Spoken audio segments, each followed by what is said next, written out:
We learn more about the character Lennie James is portraying after the opening titles have rolled. When Frank Moses meets with Bunny, it's evident that he talks and moves authoritatively as he divulges information about his methods, constantly putting himself at a distance from any actual criminal conduct. In addition, he acknowledges that he killed the Russians on the rail track as a present for Bunny and as a sign of good faith for their possible collaboration.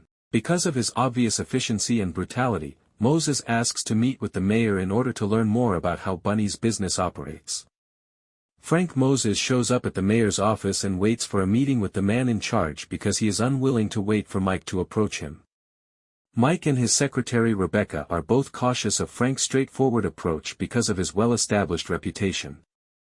Frank comes out as highly clever and polite during the encounter, but this is compromised by the reality that he is an openly dangerous individual. Mike tactfully implies that he is not very helpful to someone like Frank, who needs his help in his attempts to help Bunny rule Kingstown.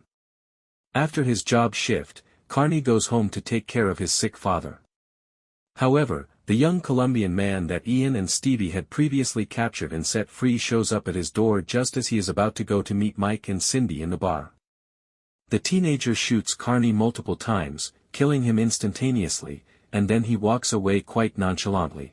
Unaware of the tragedy that has just transpired, Mike talks to Cindy at the bar about reporting back to him and giving him all the information he needs to keep his brother safe.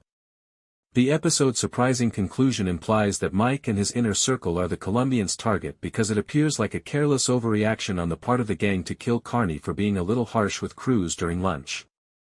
It might also imply that Torres has some risky associates. If this is true, the prison, rather than the inmates, seems to pose the greatest threat to Kingstown. All of these secrets will soon come to light, and the mayor of Kingstown is expected to continue to heat up throughout the season. After 2 episodes of Mayor of Kingstown Season 4, Mike is not in immediate danger, but there is undoubtedly tension between him and Nina Hobbs, the real, big bad, of this episode. When Cortez killed Carney, my first assumption was that he had ties to the Colombians, such as Roberto Cruz, who was speaking to Torres in the jail lunchroom before Carney retreated. It is quite suspicious that Carney had to inform Torres and Hobbs on one of the basic guidelines for working in a prison: maintain a safe distance from the inmates.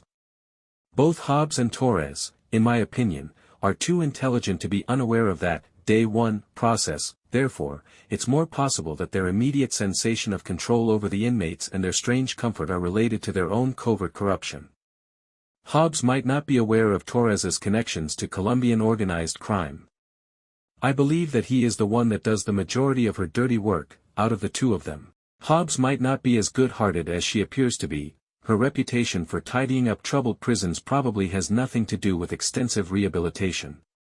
She's already connected, therefore she might not need Mike to maintain harmony. In my opinion, Torres and Cortez are on the same side, although they might be employed by Hobbs, who is making all of the decisions. Perhaps killing Carney was the method, and snuffing out Mike was the end. This indicates that she could have carried out the hit on Bunny and Carney because she did inform Carney that she and Torres were ready to handle their wards by any means necessary. Thanks for watching. For more updates stay tuned and don't forget to like, share and subscribe to my channel, please.